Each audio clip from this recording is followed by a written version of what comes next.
नमस्कार मित्र-मैत्रिणींनो, साधनाज किचनमध्ये तुमचं स्वागत आहे। आज आपण किचनमध्ये बनवणार आहोत जवळा। कोणी लोक सुकट म्हणतात, कोणी लोक जवळा म्हणतात।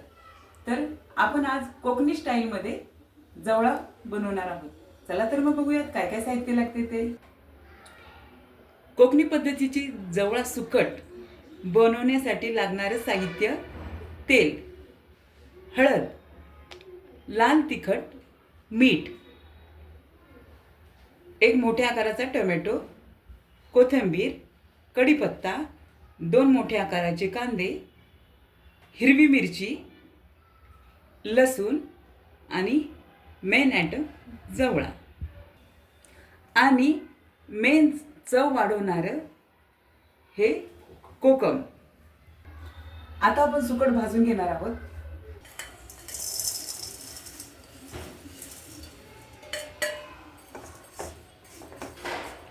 ही सुकट मी कोकणातून आणली होती। रायगड जिल्हा हे माझं माहेर आहे। त्या रायगड जिल्ह्यामध्ये गणपतीची पाली हे माझं माहेर आहे। तिथे माझं तिथून मी ही सुकट आणली होती। चवीला खूप टेस्ट आहे या सुकटीला।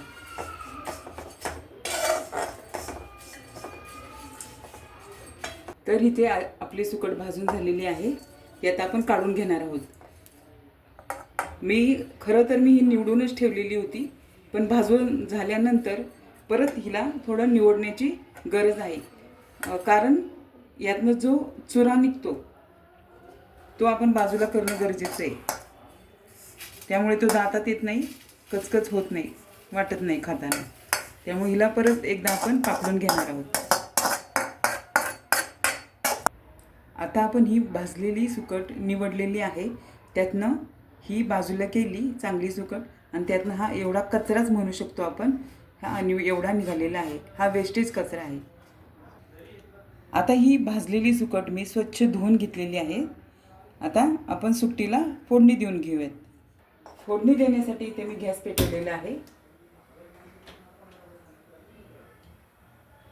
आता कढईत आपण सर्वप्रथम तेल घालूयात फोडणीसाठी। साधारण 1.5 डाव एवढं आपण तेल टाकायचं आहे।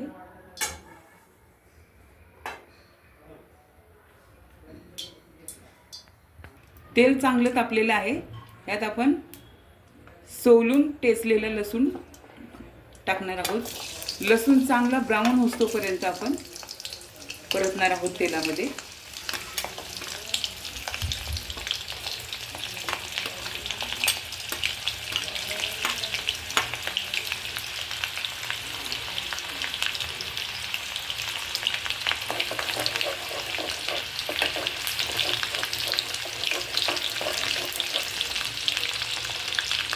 लसूण चांगलं ब्राऊन झालेलं आहे तेलामध्ये। आता आपण कांदा टाकूया।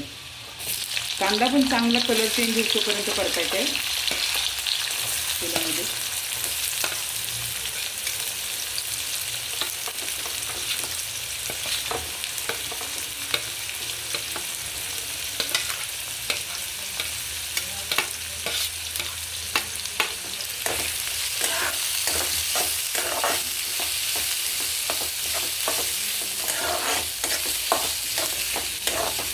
आता इथे बघू शकता कलर चांगला तेलामध्ये, कांदा चांगला तेलामध्ये शिजलेला आहे कलर चेंज होतोपर्यंत।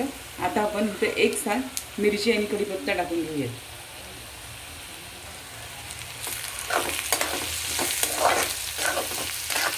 दोन मिनिटं परतायचं असं, आणि त्यानंतर टोमॅटो घालूया।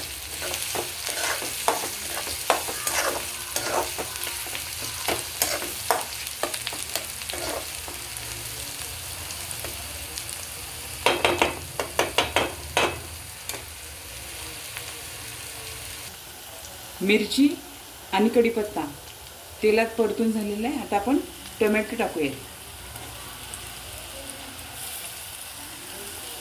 टोमॅटो चांगला मऊ होतोपर्यंत परतून घेणार आहोत फोडणीमध्ये।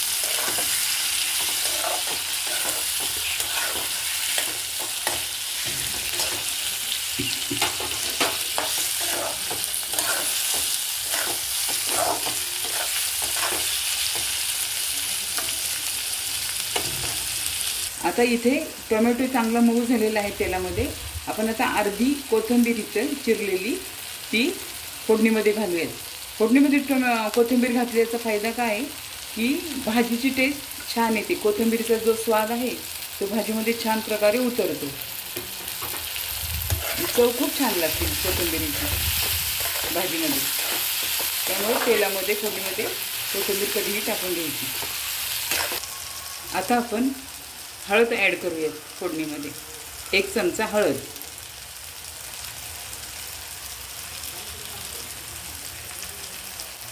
परतून घेऊया.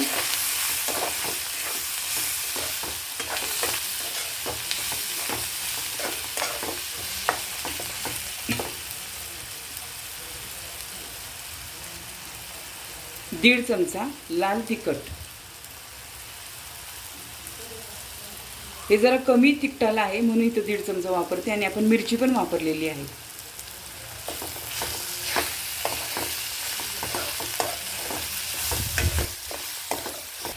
आणि चवीनुसार मीठ. मीठ थोडं जरा कमीच वापरायचं कारण जवळा खारट असतो.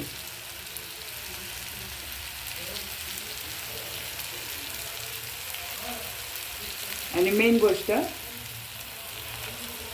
कोकमामुळे काय होतं, सुट्टीला छान चव येते. त्याची टेस्ट खूप छान लागते.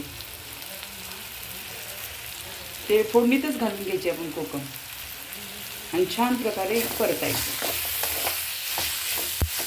आता ही आपली फोडणी पूर्ण तयार झालेली आहे. आता आपण त्यात जवळा घालूया म्हणजे सुकट.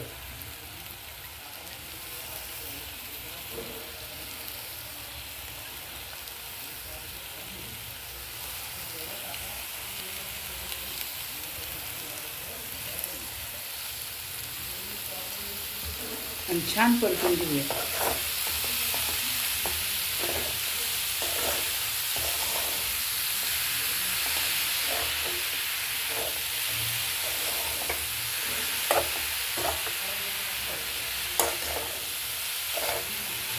आता आपण यात कोथिंबीर ॲड करूया शेवटी सजावटीसाठी.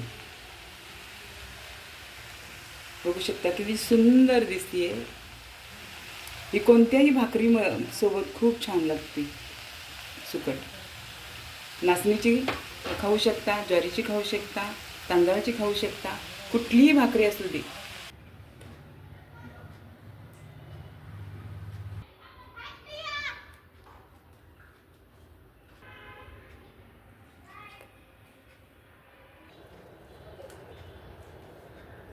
हे बघ मी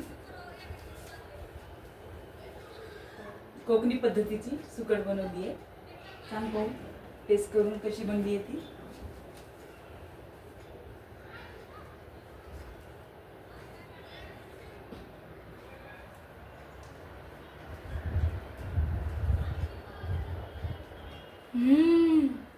बाई हां खूप छान. वाव.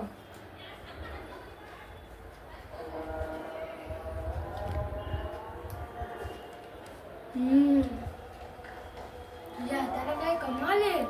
वाव. मला ही सुकट भाजी खूप आवडली. जर तुम्हाला ही आवडली असेल तर लाईक करा, शेअर करा आणि सबस्क्राईब करा. तर भेटूया पुढच्या नवीन व्हिडिओमध्ये. Bye bye.